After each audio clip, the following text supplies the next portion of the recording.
प्रिया आज बहुत गुस्से में थी। रात के 2:30 बजने को थे और राहुल अभी तक घर वापस नहीं आया था। राहुल उसका हस्बैंड था और उबर में ड्राइवर की जॉब करता था। अपनी नॉर्मल शिफ्ट खत्म होने के बाद वो ओवरनाइट काम किया करता, जिससे वो ज्यादा से ज्यादा रुपया कमा सके। प्रिया एक हाउसवाइफ थी। वो घर में बच्चों को पढ़ाया करती थी। ट्यूशन के बाद घर में अकेले रहती थी, इसलिए वो चाहती थी कि राहुल टाइम पे घर आ जाया करे। मगर राहुल घर रोज लेट आता और आज तो उसने हद कर दी थी। रात के 2 बज रहे थे और राहुल का कोई अता पता नहीं था। प्रिया दरवाजे की तरफ तकती रही। सर्दियों का मौसम था और हल्का हल्का कोहरा भी छाया हुआ था। प्रिया ने सोच लिया था कि आज राहुल से वो इस बारे में बात जरूर करेगी। उसी वक्त राहुल की टैक्सी की आवाज आई और दरवाजे पर बेल बजी। साथ ही दबी जुबान में आवाज आई, दरवाजा खोलो प्रिया, जल्दी करो। राहुल की आवाज में ऐसा कुछ था कि प्रिया उसे सुनकर घबरा गई। उसने दरवाजा खोला और राहुल जल्दी से अंदर आ गया और अंदर से दरवाजा लॉक कर दिया। प्रिया बोली, क्या हुआ है राहुल, इतने घबराए हुए क्यों हो? राहुल की हालत खराब हो रही थी। उसने प्रिया का हाथ पकड़ा और अंदर वाले कमरे में ले गया और दरवाजे पर कुंडी लगा दी। प्रिया की हालत अब और भी खराब हो रही थी। वो सहमे हुए बोली, अरे क्या हुआ है, कुछ बताओ भी। राहुल की आंखों में खौफ था। उसके दोनों हाथ पैर कांप रहे थे और वो डरी हुई जबान में बोला,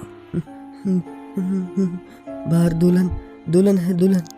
प्रिया राहुल की बात सुनकर हैरान रह गई और बोली, दुल्हन? किसकी दुल्हन? राहुल कुछ बोलना चाहता था पर वो चुप हो गया। प्रिया ने फिर से पूछा, दुल्हन? इस वक्त किसकी दुल्हन? राहुल बड़ी मुश्किल से बोला, मक्की मानसू की दुल्हन। ये सुनते ही प्रिया की जान निकल गई। प्रिया ने इस बारे में कुछ बुरी बुरी अफवाहें सुन रखी थी पर उसको इस बारे में यकीन नहीं था। लेकिन अब राहुल की ऐसी हालत देखकर उसको भी डर लगने लगा था। प्रिया ने जल्दी से घर के सारे पर्दे गिरा दिए और राहुल को बिस्तर पर लिटा दिया। जब थोड़ी देर बाद राहुल की हालत सुधरी तो उसने पूछा, बताओ राहुल, क्या हुआ है? राहुल ने प्रिया को बताया कि आज वो आखिरी शिफ्ट खत्म कर घर वापस आ रहा था। तभी उसे रास्ते में एक कपल दिखाई दिया। उन्होंने उसे हाथ दिखाया तो वो रुक गया। राहुल ने उनको बोला कि वो मीटर बंद कर चुका है, अब वो घर जा रहा है। तो उन्होंने राहुल को कहा कि हमें जल्दी से स्टेशन ले चलो वरना हमारी ट्रेन मिस हो जाएगी। मन ही मन में राहुल ने सोचा कि वो पूरे 1000 रुपए लेगा, पर वो कुछ बोल पाता पहले ही उन्होंने 5000 देने की बात कर दी। वो दोनों दिखने में शरीफ लग रहे थे तो राहुल ने उनको चुपचाप टैक्सी में बिठा लिया। थोड़ी देर गाड़ी चलाने के बाद उन्होंने राहुल को बोला कि तुम हमें इस रास्ते से लेकर चलो, वहाँ एक और आदमी हमारा इंतजार कर रहा है और उसे भी पिक करना है। ये राहुल के लिए नया रास्ता था जो जंगल की तरफ जाता था। तो राहुल ने बगैर कुछ सोचे समझे उस रास्ते पर गाड़ी दौड़ा दी। कुछ देर उस सुनसान रास्ते पर चलने के बाद राहुल को गाड़ी रोकने को कहा। राहुल ने गाड़ी साइड पर लगा दी और वो दोनों उतरने लगे। उतरते वक्त राहुल ने उस औरत के हाथ में अजीब सी मेहंदी देखी और वो जंगल की तरफ जाने लगे। तो राहुल ने उनको पीछे से आवाज दी, अरे ओ मैडम, कहाँ जा रहे हो? मेरा भाड़ा तो दे दो। उनमें से जो महिला थी उसने पीछे मुड़कर बोला, भाड़ा? कौन सा भाड़ा? रुको जरा, हम उस आदमी को लेकर आए। इसे सुनते ही राहुल अपनी टैक्सी के पास जाकर खड़ा हो गया और इंतजार करने लगा। और वो साथ ही मन में अपने आप को कोसने लगा कि पैसों के लिए क्या कुछ करना पड़ता है। मुझे अब इस वीरान जंगल में लाकर खड़ा कर दिया। इंतजार करते करते अब राहुल थक चुका था तो उसने एक सिगरेट जलाई और उसी रास्ते पर चलने लगा। जंगल बहुत खौफनाक और डरावना था। आसपास कोई रोशनी मौजूद नहीं थी, बस चांद की रोशनी आ रही थी। उसे अब डर लगने लगा था लेकिन वो चलता रहा। आगे जंगल घना होने के कारण चांद की रोशनी गुम पड़ गई थी और अंधेरा सा छाने लगा। राहुल ने दूसरी सिगरेट जलाई और एक पेड़ के आड़ में बैठ गया। उसने पेड़ की ओर से पीछे मुड़कर देखा।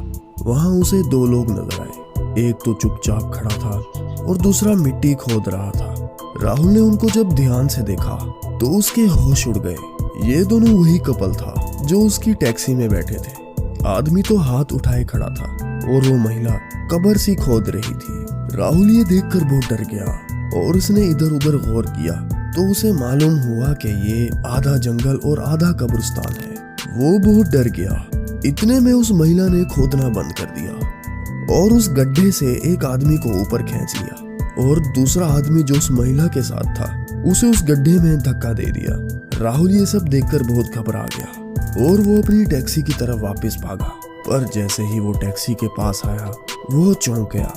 टैक्सी में वो लोग पहले से ही बैठे हुए थे। उस औरत ने राहुल को गुस्से में जोर से कहा कि तुम कहाँ चले गए थे, हम कब से तुम्हारा इंतजार कर रहे हैं। राहुल की अब टैक्सी में बैठने की हिम्मत नहीं हो रही थी, पर वो इस जंगल में करता भी क्या।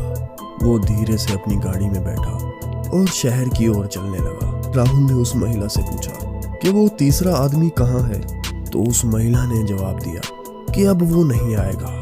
राहुल डरते डरते सहमे हुए गाड़ी चला रहा था। राहुल ने बैक वाले मिरर से देखा कि वो आदमी पहले वाला नहीं था। अब राहुल अंदर ही अंदर समझ गया था कि ये कौन है। जब राहुल शहर की तरफ पहुंचा और वो स्टेशन की तरफ मुड़ने लगा तो अचानक से उस औरत ने कहा कि हमारी ट्रेन जा चुकी होगी। तो राहुल ने उन्हें डरते हुए कहा कि अब मैं आपको कहाँ ले चलूं। तो जवाब में उस महिला ने कहा, हम लोग इस शहर में नए हैं, हमें अपने घर ले चलो, हम तुम्हें पूरे 10,000 रुपए देंगे। कल सुबह होते ही तुम हमें स्टेशन पर छोड़ देना। राहुल को कैसे भी करके इस मसले से निकलना था, तो उसने अपनी टैक्सी अपने घर की तरफ मोड़ दी।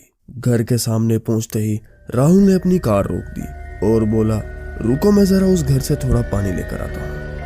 प्रिया को भी इस बात से गहरा सदमा लगा था। उसने जब खिड़की से छुपकर देखा तो बाहर कार में उसे कोई बैठा हुआ दिखाई दिया। सारी रात प्रिया और राहुल छुप छुप कर उस कार की तरफ देखते रहे। जब सुबह हुई तो सड़क पर बहुत सी गाड़ियां आ जा रही थी। प्रिया और राहुल जब दोनों उस कार की तरफ बढ़े तो उस कार में कोई भी नहीं था। इस हादसा के बाद राहुल ने अपनी कार उबर में वापसी जमा करवा दी और वो जॉब छोड़ दी।